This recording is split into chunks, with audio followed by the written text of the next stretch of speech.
Happy Friday, true crime friends. We made it through the whole week. Yay, I can't believe we made it. Look, before I forget to tell you, first of all, like the video, subscribe to the channel. Did you know that Gossip, Rumor, and Innuendo is a podcast? Oh, yeah. All this foolishness that I call a YouTube channel, it is now a podcast on YouTube Music. So get on over there to the YouTube Music and check us out as a podcast. Put me in your pocket and take me with you everywhere you go. Won't that be fun for everybody? Look. Yesterday was trial day 11 in the state of Idaho, well, wherever he lives, I don't know, versus Chad Daybell. It's Friday, April the 26th. They're going to do an abbreviated court day today. But look, let me break everything down that happened yesterday in court. There's something I had not realized. Remember yesterday we were talking about the coroner in this case? The death of Tammy Daybell was the very first case this coroner ever did. I had no idea. And I was like, oh, that's why she seems sort of out of her depth. She's just a baby coroner. She was just back from the class. She was like, she looks dead. Where do I sign? I have my pen ready. Yes, she's dead. The family doesn't want to okay, great. Dead. Okay, fine. So that's why this the autopsy and the investigation or whatever was maybe not all that it could have been. The other thing that we found out about Tammy's death is that there is a conspiracy theory or something afoot that possibly Chad did not kill. Well, obviously, Chad had something to do with the unfortunate unaliving of his wife. But you know what is suspected? Alex Cox, Lori's brother, did the wet work. I heard this on Court TV this morning and I was like, what? Oh my God. Here's the thing. Alex Cox had a cell phone. I mean, like everybody. And then before the unfortunate unaliving, he was like lurking around in the general area. He had some time to kill. So he just was like hanging out in a parking lot and he logged onto the Wi-Fi of a local church. Sir. Before you do an unaliving, what you should not be doing is playing Candy Crush on your phone and connecting to the Wi-Fi of a church. Sir, have you no respect? I mean, I guess if you're on your way to unalive somebody, you're really not worried about like the hypocrisy and the evil and the possibility of being struck dead by lightning even on a clear night while waiting to unalive this boy. Oh my God. So it is speculated that, yes, in my opinion, Chad poisoned her dinner. Now, I don't know that for a fact. Facts. We're not here for facts. You're here for F-A-X facts, not F-A-C-T-S. We don't know nothing about that life. We are fact adjacent here at Gossip, Rumor, and Innuendo. So anyway, Alex Cox was lurking in the area, and then he turned his phone off. Sir, listen. Little pro tip for you. The fact that you turned your phone off will be as much evidence as where the phone went when it was turned on. And then after the unfortunate unaliving is assumed to have taken place, his phone came back on. And if I remember correctly, it frequently shows up at fast food restaurants after he's completed one of these unalivings because nothing works up a good hunger like an unaliving. Sir, you're not right in the head. Also, you know that dude from Crime something or other? I don't know, what are these true crime channels? He was over there on the YouTubes. He was over there on Court TV. He said that he thought that Alex Cox was a budding serial killer. I was like, okay, first of all, that tracks. Secondly, I don't know that he was budding. I think he was just a flat out let me get in there and get my hands dirty kind of serial killer. Profiling Evil. That's the name of the podcast I was listening to. Profiling Evil was saying that Chad was very likely a budding serial killer. And here's how we know. When he first started out, remember how he had the gun and Tammy thought it was a paintball gun and then he shot at Brandon Boudreaux and he was doing all this stuff from a great distance. And then as time went along, he was doing the unalivings closer and closer because apparently when you're like a serial killer trainee, you prefer to do things at a great distance. But as you get better at it, you want to do things close up. And so we know from our psychic friend, Reverend Serafina Donna Serafina, one of those is her real name. We know from her that Tylee and JJ's unfortunate unalivings were an up close situation. I'm just saying, I talk my throat dry again. Hold please. Hang on.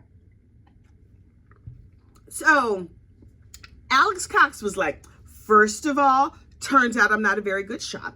I keep shooting at people and missing. So I'm going to have to do something better. Because remember, he shot at Brandon Boudreaux and oops, a miss. And then he shot at Tammy Daybell, another swing and a miss. But then when it came to Tyler, he missed.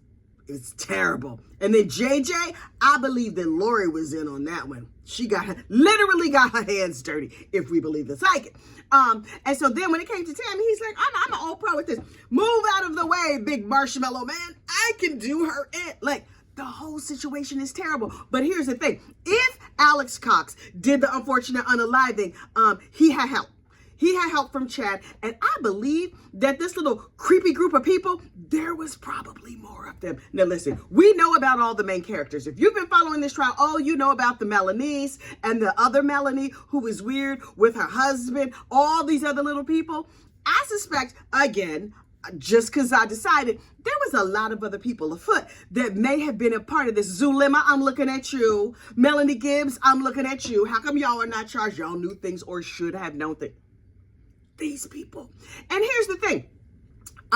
Alex Cox, who was kind of a big nothing, until he started doing these unalivings, then he's like, I am super important. Oh my goodness. Yes, I've been protecting my sister by unfortunately unaliving her husbands. Yes, I tased one of her husbands in the junk. That is actual facts, FACTS. Alex tased one of Lori's husbands in the junk and ended up going to jail for it. And then he added that jail stint into his stand-up comedy routine. Sir, and for the record, that was an up close and personal harming of another person, but it was not an unfortunate unaliving. You got to be real close to touch them. Plus, why are you up there up in somebody's business like that? But this Alex Cox, he wanted very, very much to be an important dude. And so he's like, I am a serial unaliver for God. Sir.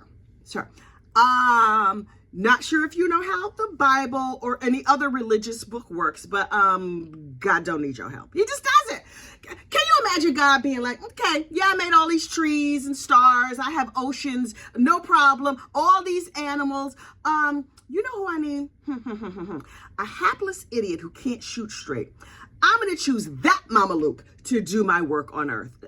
Sir. An elephant could have just came in and trampled her. One of the wild raccoons on that property could have just bit her in the leg, and that would have been the end of her. God needs you to help unalive people?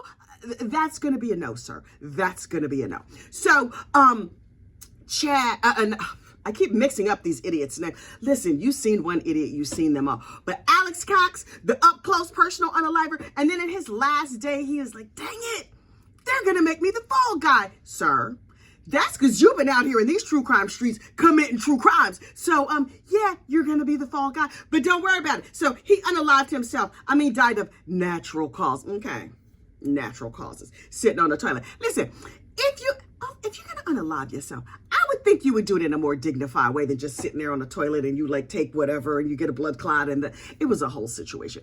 The thing that I wondered about all of this though is how did they think they were going to get away with it? Like what in their mind made them say, right. We've been out here just like doing away with people and nobody's going to notice. And then the answer came to me divinely. And by divinely, I mean from watching Vinnie Politan on Court TV. Over there on the Court TV, oh my goodness, allergy season is a beast. Hang on. Shout out to Claritin because they be saving lives out here. And voices because I need to talk without all the dryness happening. Anyway, over there on the Court TV, somebody was asking to old Vinny, Vinny, how you think they was going to get away with this? And then one of the panelists said two things that really struck me. Number one, first of all, Lori had been getting away with it for a long time. And I was like, right, pretty privilege, blonde lady privilege. And just like, oh my gosh, officer, I can't believe that you would think I'm a crazy person. I'm so not. And the cops were like, you're so pretty. I'm sure you're not all so crazy. You go on out in the street. More people need to be unfortunately unalived by you. So they let her go. She was able to talk herself out of it. As it relates to the death of a couple of husbands, they just let this heifer walk. Oh, she just out here walking around. Listen, pretty people, deadly. Except for me. I mean, I guess gorgeous doesn't count. Anyway, pretty blonde ladies over there in Idaho, Iowa, deadly. Anyway, so number one, Lori had been getting away with it for a long time. Number two, because they were talking about the end times, and they thought the end times were going to come. I believe it was June or July of 2021. Chad had predicted, like, yeah, in July, in the summertime, this is all gonna be over. We're in our last days. So they figured in all of the like mayhem of the end days, nobody would miss Tyler and JJ, y'all. First of all, his prediction ain't work out. We know that because today, right now, is 2024, and he's standing on trial. He's sitting on trial over there in the courtroom, and then, he's like, dang it, I must have miscalculated. Did I not carry the 3? Because when I calculated the end of days, maybe I should have carried that 3, and then I would realize that I'm a complete idiot. Because, sir, you're a complete idiot. So the end times didn't come, and so everybody noticed that he was out here committing crimes, and he was shocked by that. But also he was just like, well, I'm doing the Lord's work. Obviously, the Lord's going to help me. Also, I'm magical.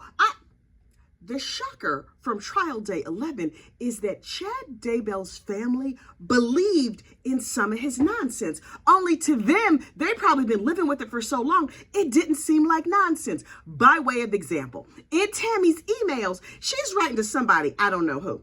Yeah, my son's camera is broken, and so Dad, meaning Chad, is going to pray for it because it has a demon in it.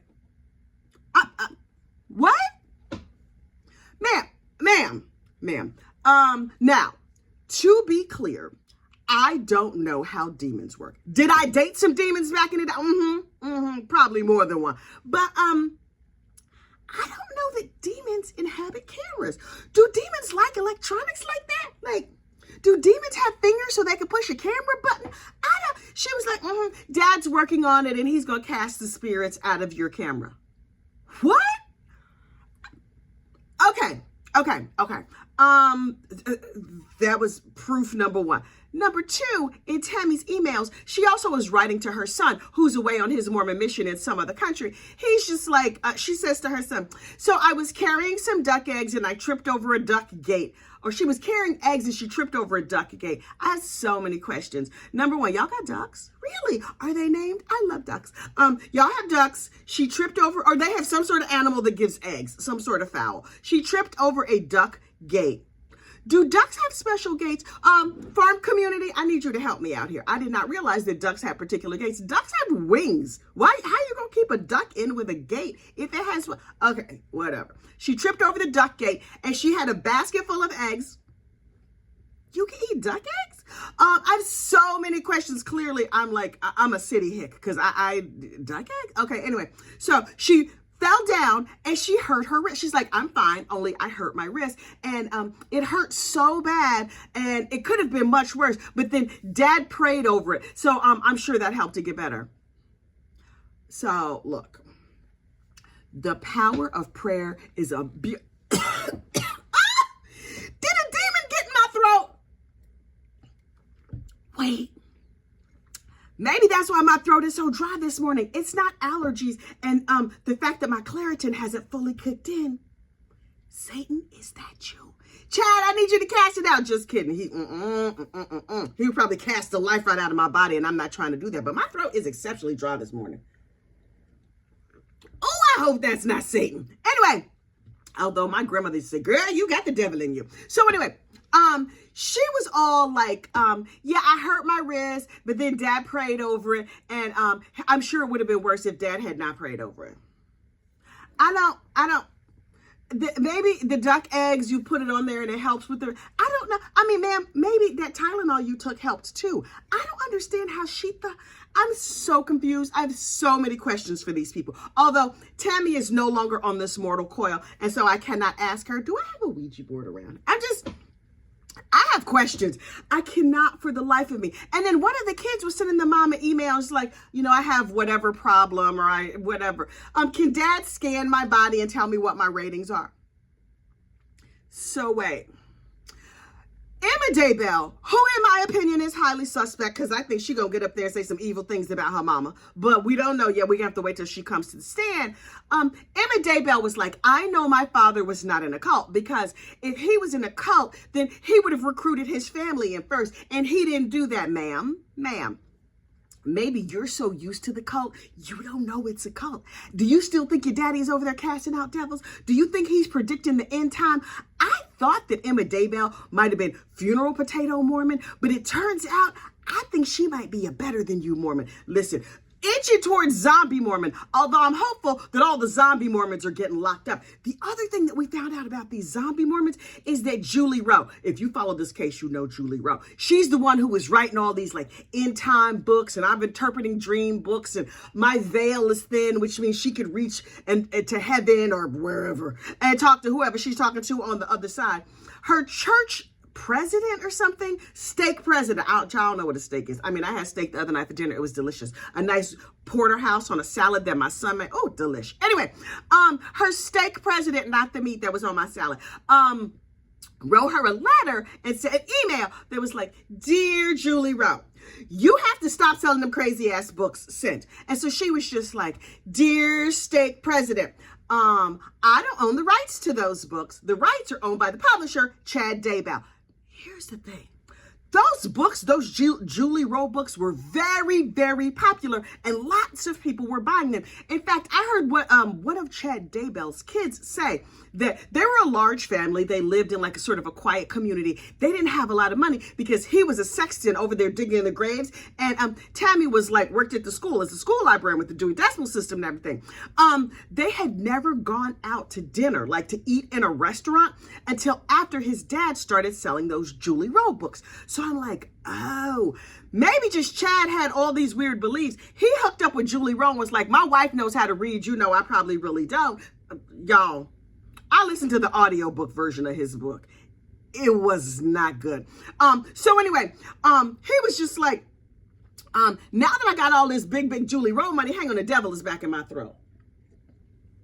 I got all this Julie Rowe money. We could go to the Chili's. We could take all the kids. We could get appetizers and drinks. We're not going to have to smuggle like extra bread and stuff into our purses when it's all done. We could just leave leftovers on the table. We leftovers rich, right? We don't even care about leftovers. That's how much money we have. He was like tricking it up over there on top of Tammy.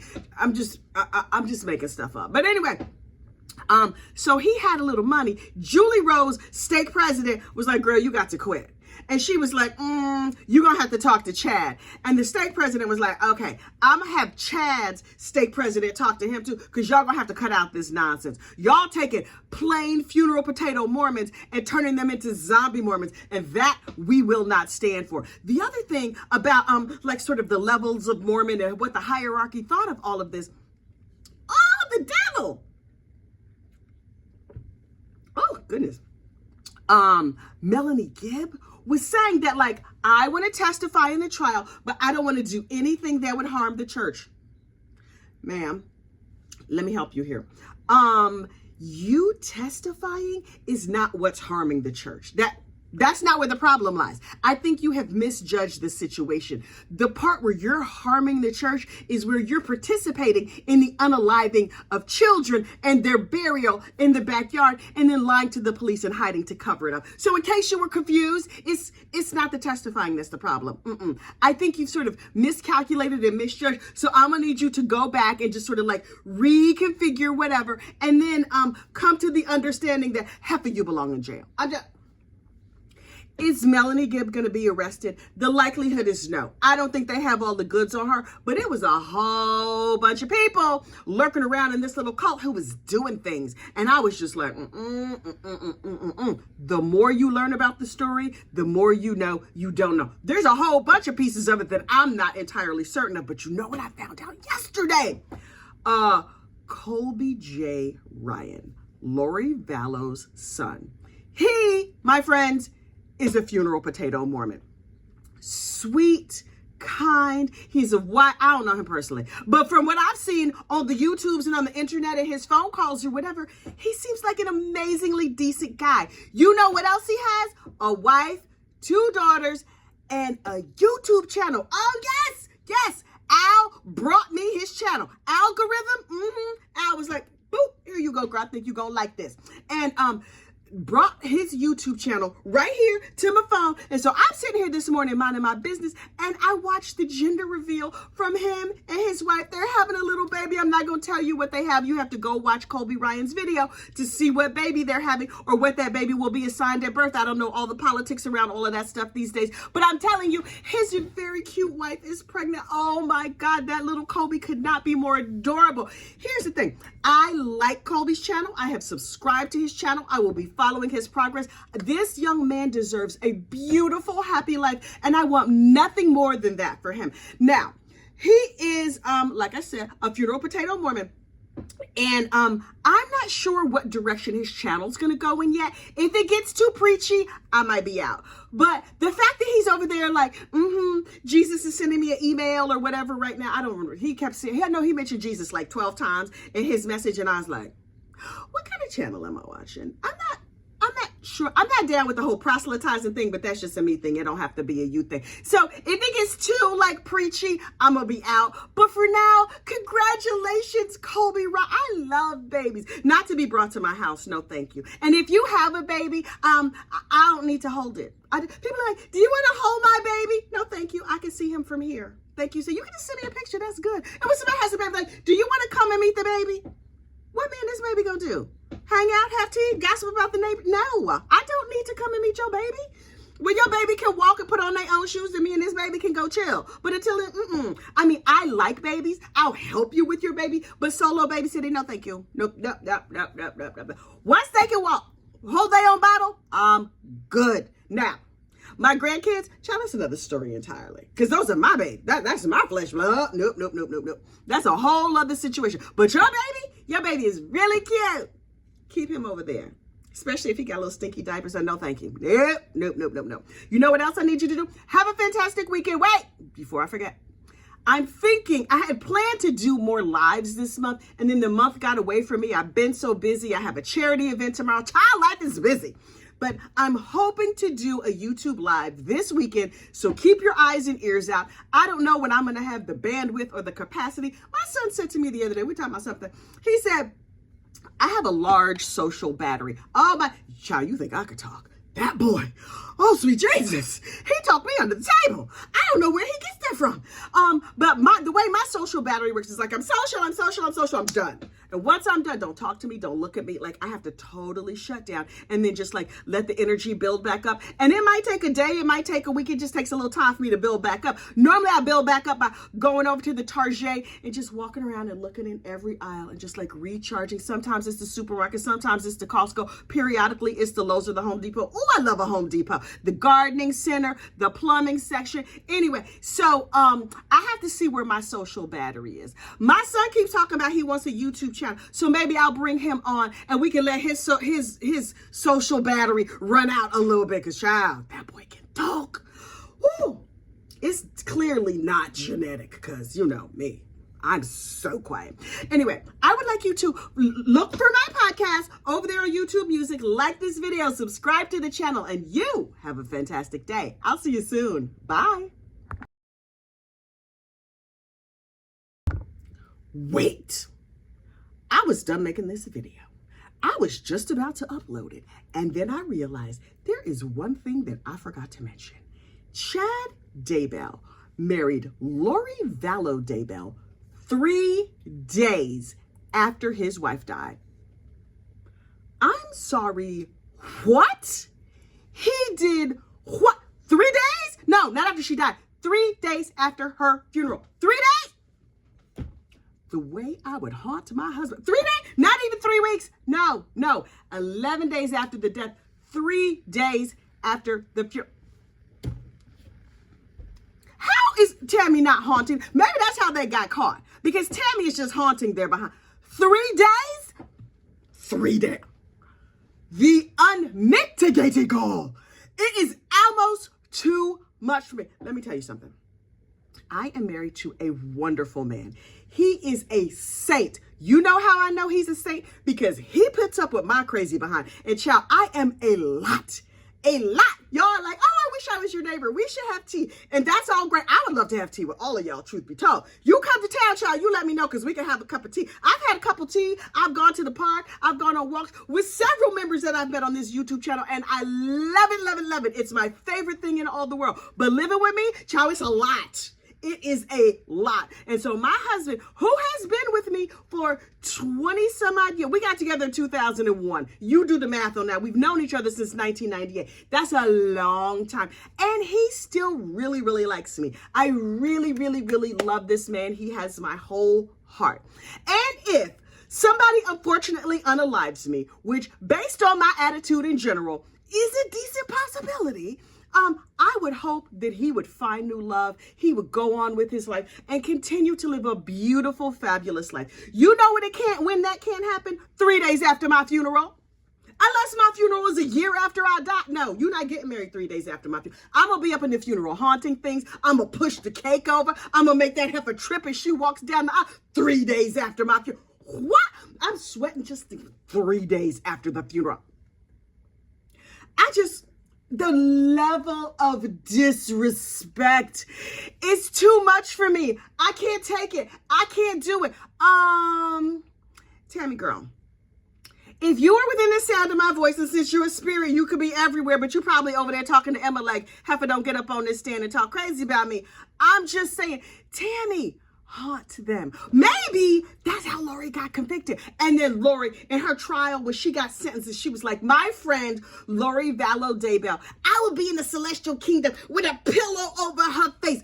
Heifer, will there be a boxing match, like a boxing ring in the afterlife? Because I would call that heifer out. If I was Tammy, Now, we know that Tammy Daybell was a mild-mannered funeral potato Mormon, over there minding her business, a good wife, a good mother, living with her idiot marshmallow husband. And this is the stupidest man on the face of the earth.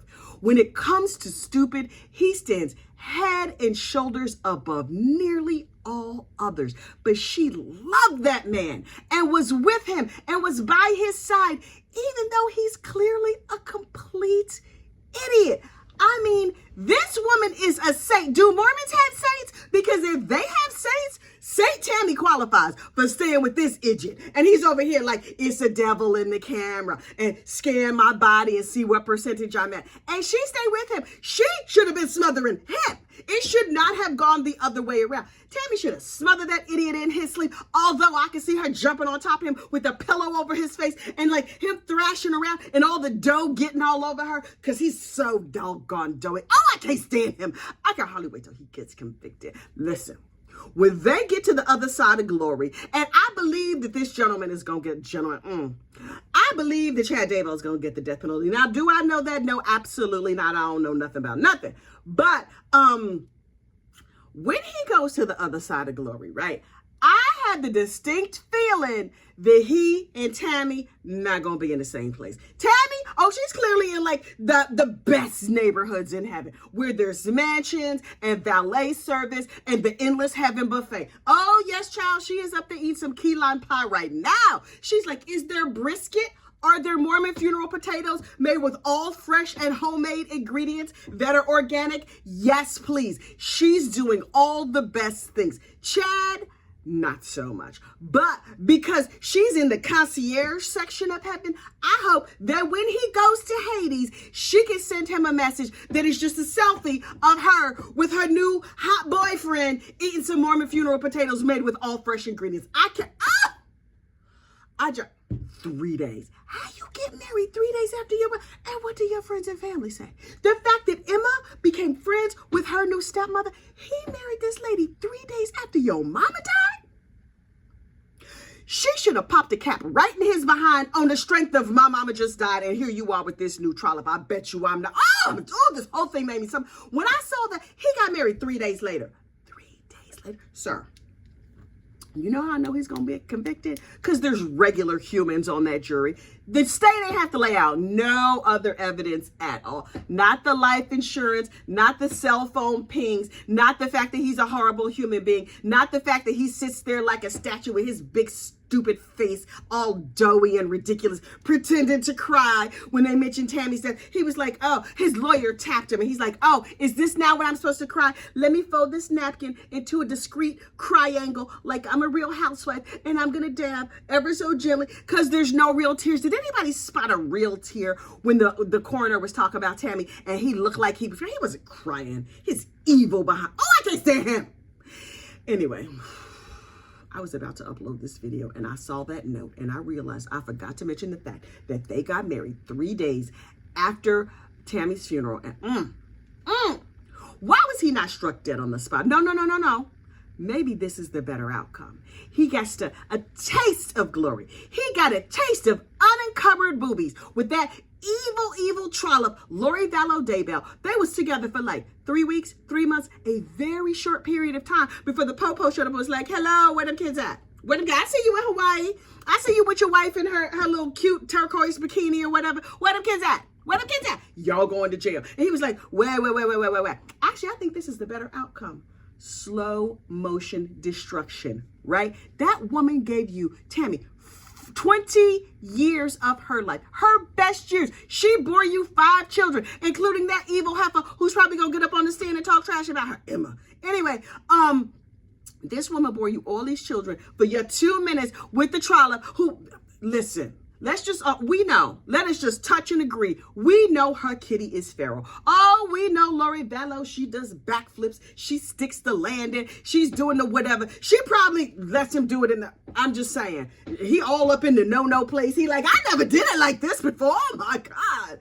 Chad lost his mind. But he's just like, oh, I didn't know. Oh, is this legal? If your head is there, do I need to put my hands on you and say a blessing? I'm being blessed right now. Oh Lord, is that a prayer? I'm just saying. You know, he went crazy after he saw all the hotness, all the murderous hotness that was Lori Vallow Daybell. And he's like, wait, according to God and the state, I can Uchi your coochie and be in good standing? Yes, please. I have now, unfortunately, unallowed a whole lot of people to get to her good pocketbook. And now I'm all up in her good pocketbook. And, wait. What, sir? What, handcuffs? Wait. Jail? Wait. A lawyer? Yeah. This is the better outcome. 4 years. Miss Tammy has been gone for 4 years. And for 4 years, slow motion destruction. The world did not come to an end. I'm sure when COVID showed up, Chad was like, see, I predicted it. This is it. And then when COVID started to recede, he was like, wait. Hey, hang on. I thought I was going to be in charge. I had the tents ready and I have all that toilet paper. Who needs toilet paper? We have canned meats. We got dry beans. We ready to go. We got powdered milk. Who doesn't love a delicious glass of powdered milk? And everybody was like, boy, please. Anyway, he was up like thinking he was going to be in charge of the pandy, thinking he was going to be in charge of the end times, thinking he was going to go to the Four Seasons while everybody else lived in white tents. But no, sir, you know where you went instead? Jail over there in Attahadawaya County. I don't even know where that place is, but I bet you it's not the Four Seasons. It's not Lux. It's not the concierge version of heaven. There's no endless heaven buffet. People are looking at you crazy because you unfortunately unalive some kids. I hope they smack him around in prison and then pull back a doughy hand because he's doughy and disgusting. Oh, I can't stand him. Okay. I need to lower my pressure. You know what's funny? After I record these videos, very often my Aura Ring counts it as cardio. Interesting. Okay, rant complete. Get on back to the rest of your day. And, okay, you can listen to this on a podcast. This is all so ridiculous. Okay, I'll talk to y'all later. Bye.